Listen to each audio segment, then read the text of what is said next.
one of the big problems, I think Sam Harris pointed this out, that one of the big problems in this breakdown that we're experiencing is this general feeling that so-called experts on sort of hot button topics have lost a lot of their luster and a lot of their trust. And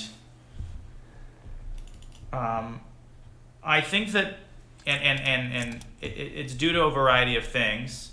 And this isn't about assigning blame. It's just sort of monitoring the process as it happens.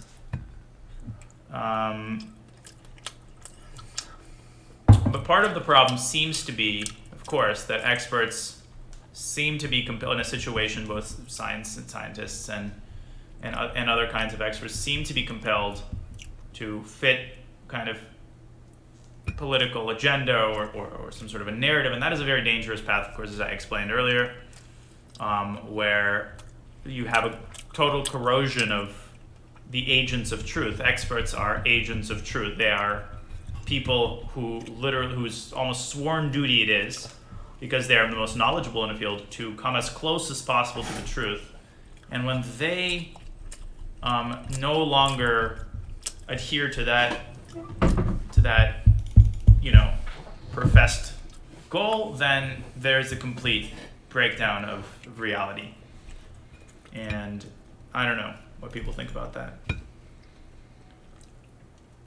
But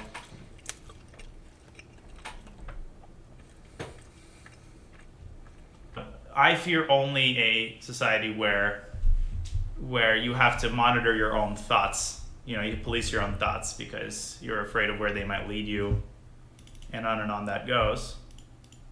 But here's a good example. Like the question of lockdowns and stuff. Not and stuff. Like I found myself wondering the other day, and I read around. I try to look at all sides of an argument, and there's this argument made by some that you have the case of like Florida and you have the case of California, and their death rates are similar, and their approaches to the virus were different.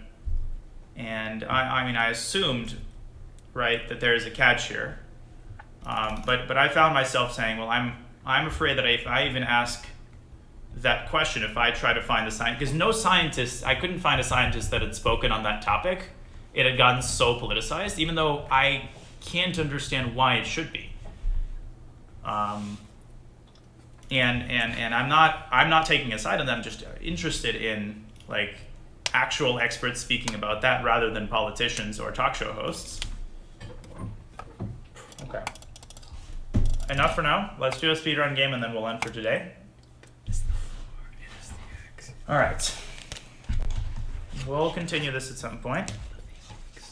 Let's say when I turn 30, we're going to have a juicy discussion where I actually go into the dirty details. And I sort of share. Eventually, I'm just going to say, fuck it, and I'm going to just be more specific in what I think about all of this. But that day is not today.